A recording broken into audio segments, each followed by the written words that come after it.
Welcome, Dr. James Beckett, Sports Card Insights. The Pro Football Hall of Fame just announced their list of 25 modern era semifinalists for their Hall of Fame class of 2020. And I thought, let's review that from a hobby perspective. If you're an adult now, you probably saw most of those people play. I think they have to have been retired for at least 5 years, and some of them have been retired for more than that, but they're not old timers. They're people that I remember well, and perhaps many of you do too. First, thanks to sponsors: Topps Panini, Upper Deck, Heritage Auctions, Huggins & Scott Auctions, Mike Stadium Sports Cards, Burbank Sports Cards, T.com, and Beckett Media, Beckett Grading, Beckett Authentication. So many of the football sets that come out now have intersperse of rookies and younger players, as well as some veterans. And older players, the retired players, still have a following. The other thing I would point out is that when I'm digging into the dollar boxes at some of these shows, it's a lot of fun. These are the kind of guys you can find in there. They're not a sure thing. Some are probably more likely than others, but it's fun to do a version of prospecting, looking at the dollar box and seeing, first of all, you could just like the player. In fact, I don't believe in indiscriminate prospecting, trying to get everybody in that rookie crop, or, for example, taking all 25 players on this list and think, I'm just going to load up on all 25. I think the fun of the hobby and the fun of even prospecting is more expert prospecting, knowledgeable prospecting, that you're not trying to get every single one. You may try to get a couple of long shots in there, but again, the ones you might want to take a long shot on are these guys that are quarterbacks. And I note that there are 0 quarterbacks on this semifinal list. So that gives all the position players a chance. There's a bunch of running backs, a bunch of wide receivers, some defensive stalwarts. So I just think it's better to pick your favorites. In baseball, you've got to look at the college programs and the minor league programs and look at the age and the perspective, but they haven't done anything. These semifinalists all have had careers. My rule is I like to see 10 years. In football, there are exceptions, but it's fun to watch these guys over a period of years. And after they've retired, you can reflect. And if they're still being talked about, that's a positive thing. If they've been forgotten, not so great for purpose of the hobby, and probably not so great for being selected into the Hall of Fame. So if you're looking at this list, they're going to narrow it to 15 in January. So those will be the finalists. And then they'll announce those who are actually selected on February 8th. So you've got a couple months to think about what might happen. I don't know if people are talking about that. If they're selected, I don't think anybody goes down when they get in the Hall of Fame. Some people go up more than others, depending on where they were at a certain point.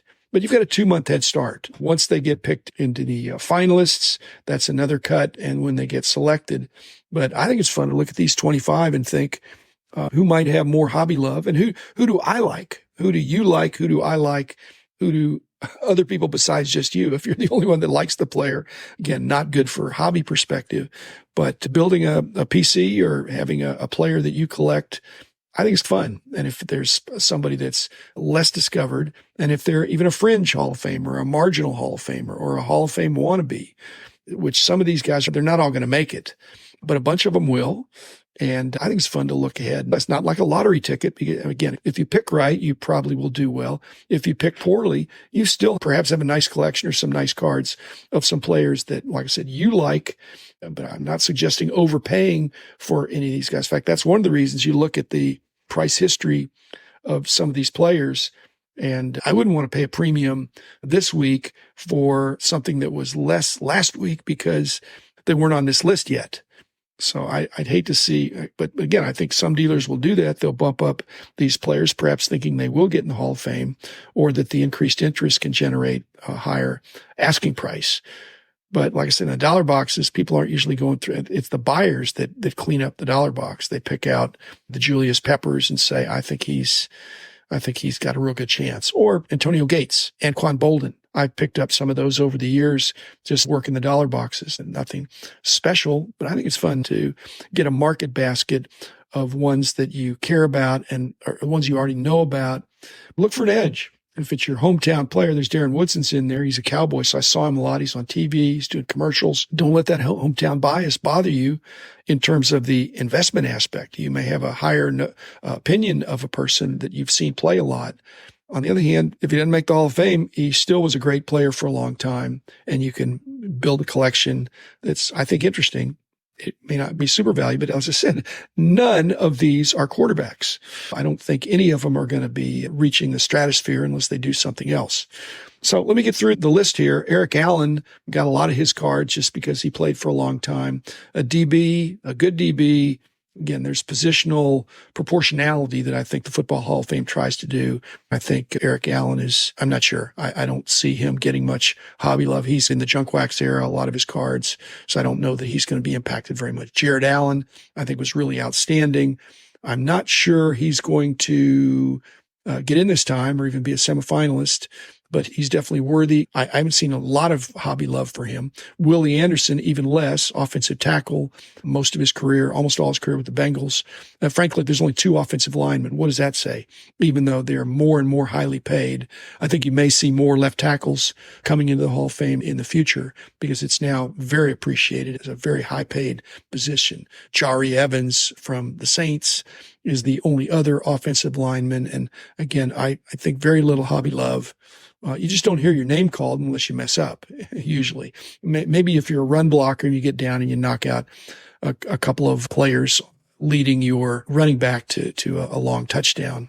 But generally, they're trying to protect the passer. So Willie Anderson and Jari Evans, I don't think so. But again, with the proportionality of positions, they may say we need at least one offensive lineman. And I don't know that it matters that much. Willie Anderson, he's got a problem that there's a bunch of Willie Andersons, Willie Flipper Anderson that played. So there's several Willie Andersons, more common name, Jari Evans. We'll see. Tiki Barber, curious as to why he's now being a semifinalist, having retired after 10 years with the Giants.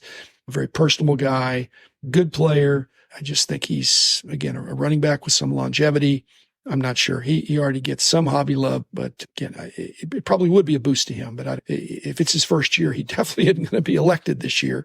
And whether he is a semifinalist, I'm not sure. Anquan Bolden, a lot of longevity, several different teams, really, I think made a contribution.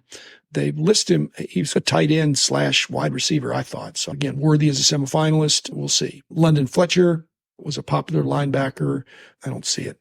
We'll see. Dwight Freeney, I do have some of his cards. Again, he's got a lot of sacks and changed teams a lot toward the end, mostly with the Colts. I don't see a lot of impact there. Antonio Gates, I think he will eventually get in. He was a really talented tight end and big and fast and strong. Playing your whole career with the Chargers is a giant bonus for me. I'm a purist. Eddie George, I picked up a lot of Eddie Georges. He's just right on the cusp. I think he very well could eventually make the Hall of Fame, even though he didn't do 10 years, but was a really good Ohio State running back and great for the Oilers and the Titans.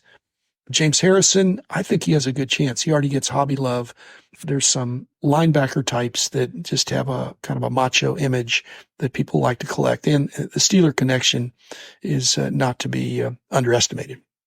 Rodney Harrison doing some announcing. I think he's got a good chance. Had good enough longevity, was a good player, articulate, and when you stay in the public eye.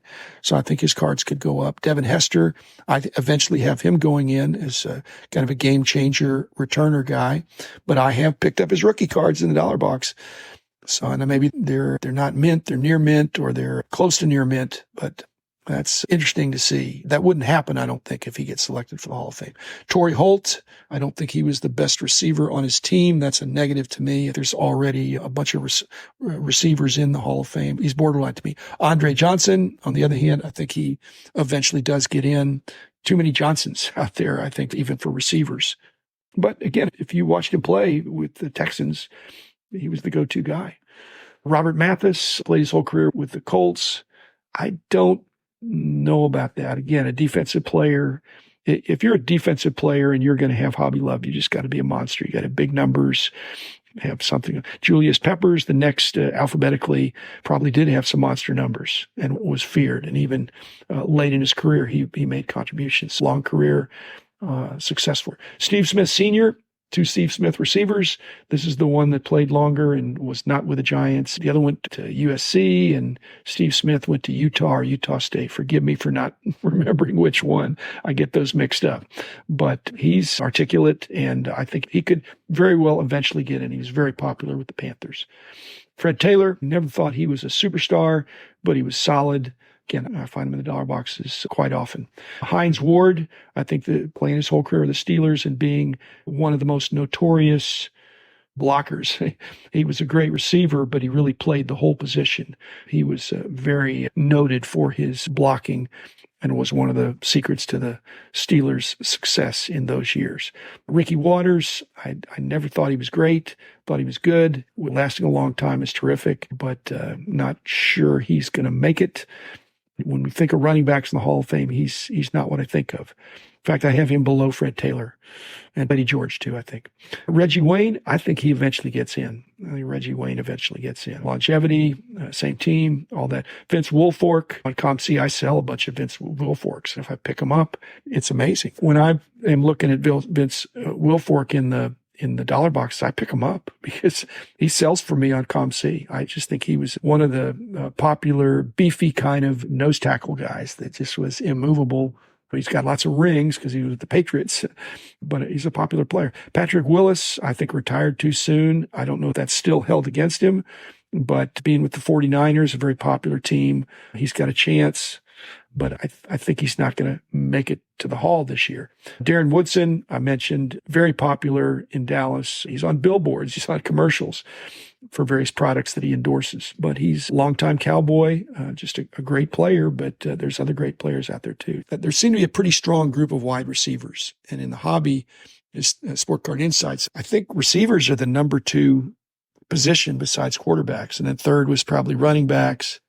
And fourth would be maybe the defensive monsters that are getting a lot of sacks, or the linebackers that are just fun to watch. But we've got a returner that might make it. We've got a couple of safeties that are worthy of consideration. We've got Antonio Gates, tight end. Like I said, get ahead of the curve. Don't wait until the announcement to go, oh, now I'm going to buy.